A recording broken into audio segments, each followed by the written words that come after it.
NEC entry for neutral referencing conductors grounded does imply that a neutral and a grounded conductor are synonymous. However, this isn't entirely accurate. A neutral conductor is intended to carry current from the source back to the power system. A grounded conductor provides a low impedance path to ground for fault currents. While they often share the same wire in a system, they have different functions and requirements. There is no definition for neutral in Article 100-1. This is likely an oversight. The term neutral has been used in the NEC for decades. Prior to the 1968 NEC, the NEC only defined grounded conductor.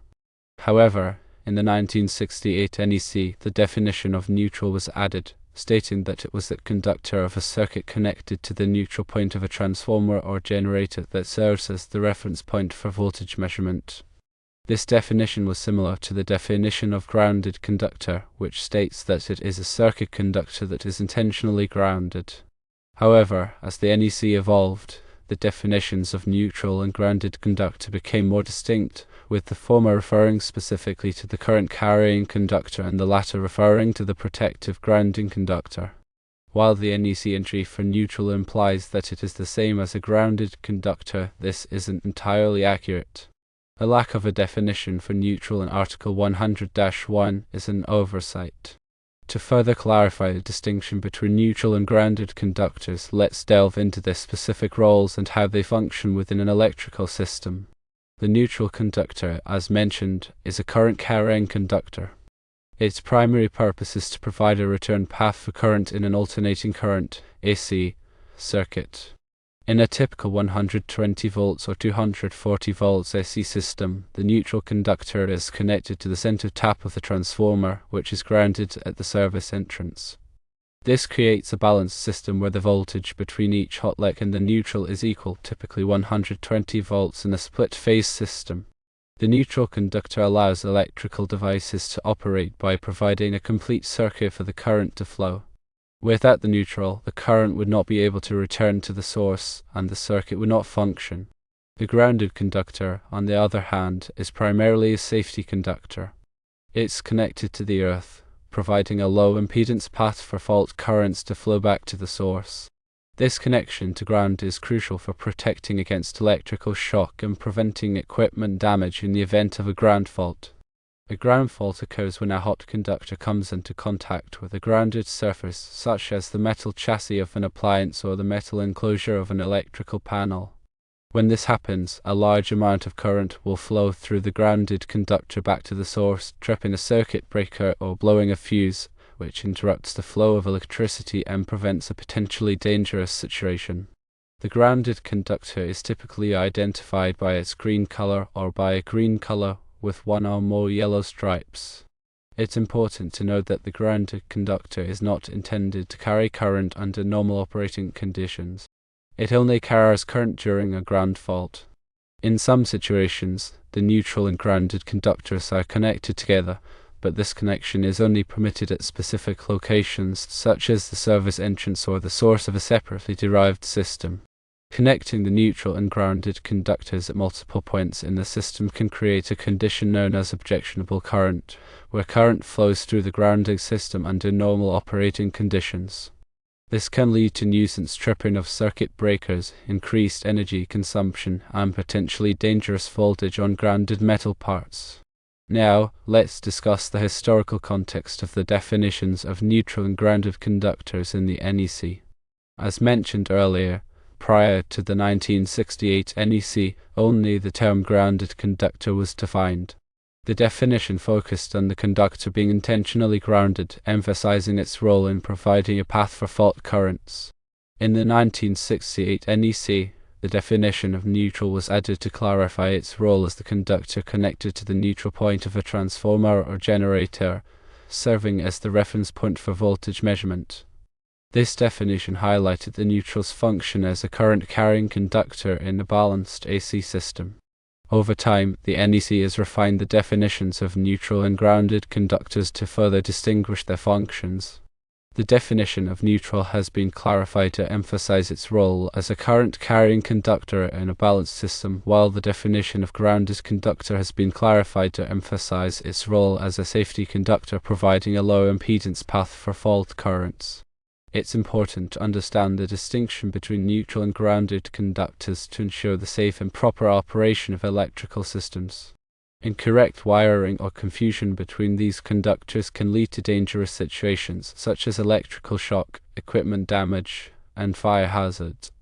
Therefore, it's essential for electricians, engineers, and anyone working with electrical systems to have a clear understanding of the functions and requirements of neutral and grounded conductors as defined by the NEC. In summary, the neutral conductor is a current-carrying conductor that provides a return path for current in an AC circuit, while the grounded conductor is a safety conductor that provides a low-impedance path for fault currents. While they may be connected together at specific locations, they have different functions and requirements. The NEC provides specific definitions and guidelines for the installation and use of neutral and grounded conductors to ensure the safe and proper operation of electrical systems. Understanding these definitions and guidelines is crucial for anyone working with electrical systems. To further illustrate the differences and proper applications of neutral and grounded conductors, let's consider some specific examples. In a typical residential electrical system, the service entrance is where the power from the utility company enters the building. At the service entrance, the neutral conductor is connected to the grounding electrode system, which typically consists of a ground rod or a metallic water pipe that is buried in the earth. This connection ensures that the neutral conductor is at or near ground potential, providing a stable reference point for the electrical system. From the service entrance, the neutral conductor is run to the main electrical panel, where it is connected to the neutral busbar. The neutral busbar is a conductive bar that serves as the termination point for all of the neutral conductors in the electrical system. Similarly, the grounded conductors are also run to the main electrical panel, where they are connected to the grounding busbar. The grounding busbar is a conductive bar that serves as the termination point for all of the grounded conductors in the electrical system. The grounding busbar is also connected to the grounding electrode system, ensuring that all of the grounded conductors are properly grounded. From the main electrical panel, branch circuits are run to various locations throughout the building, such as lighting fixtures, receptacles, and appliances. Each branch circuit consists of a hot conductor, a neutral conductor, and a grounded conductor. The hot conductor carries the electrical current to the load, while the neutral conductor provides a return path for the current. The grounded conductor provides a safety path for fault currents in the event of a ground fault. In a properly wired branch circuit, the neutral conductor is connected to the neutral terminal of the receptacle or lighting fixture, while the grounded conductor is connected to the grounding terminal. The grounding terminal is typically identified by its green color or by a green color with one or more yellow stripes. It's important to ensure that the neutral and grounded conductors are properly connected in each branch circuit to prevent electrical shock and equipment damage. Another important aspect of neutral and grounded conductors is their sizing. The NEC provides specific requirements for the minimum size of neutral and grounded conductors based on the size of the circuit and the type of load being served. In general, the neutral conductor must be sized to carry the maximum unbalanced load on the circuit. The unbalanced load is the difference between the current flowing through the hot conductors and the current flowing through the neutral conductor. In a balanced three-phase system, the neutral conductor may be smaller than the hot conductors because the currents in the three phases tend to cancel each other out. However, in a single-phase system, the neutral conductor must be the same size as a hot conductor because all of the current flows through the neutral conductor. The grounded conductor must be sized to carry the maximum fault current that could flow through the conductor in the event of a ground fault. The size of the grounded conductor is typically determined based on the size of the overcurrent protection device, such as a circuit breaker or fuse, protecting the circuit. The NEC provides tables and guidelines for determining the minimum size of grounded conductors based on the size of the overcurrent protection device.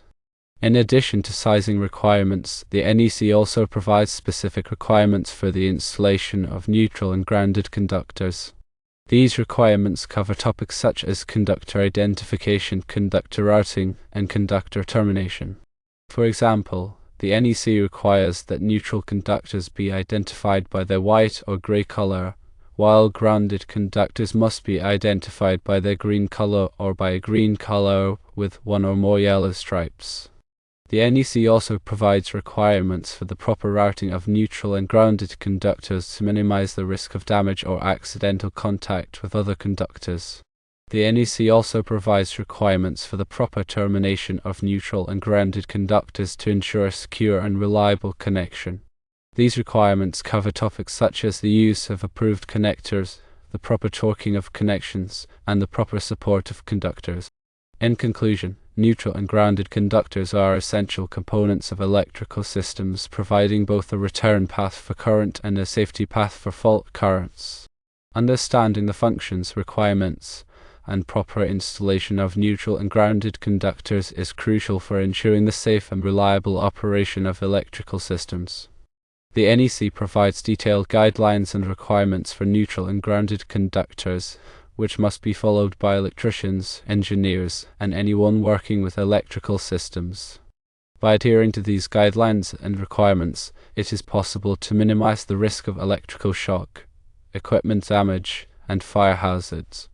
It is also important to stay up to date with the latest revisions and updates to the NEC to ensure that electrical systems are designed and installed in accordance with the most current safety standards. The NEC is a living document that is constantly evolving to address new technologies and emerging safety concerns. By staying informed about these changes, it is possible to maintain a high level of electrical safety and ensure the proper functioning of electrical systems. Therefore, continuous education and training are essential for anyone working with electrical systems. This includes attending seminars, workshops, and online courses to stay up to date on the latest codes, standards, and best practices. It also includes participating in industry organizations and networking with other professionals to share knowledge and experiences. By investing in education and training, it is possible to improve the skills and knowledge necessary to design, install, and maintain safe and reliable electrical systems. In addition to education and training, it is also important to use high-quality materials and equipment when working with electrical systems. This includes using approved conductors, connectors, and overcurrent protection devices that meet or exceed the requirements of the NEC. It also includes using proper tools and equipment for the job, such as insulated screwdrivers, wire strippers, and multimeters.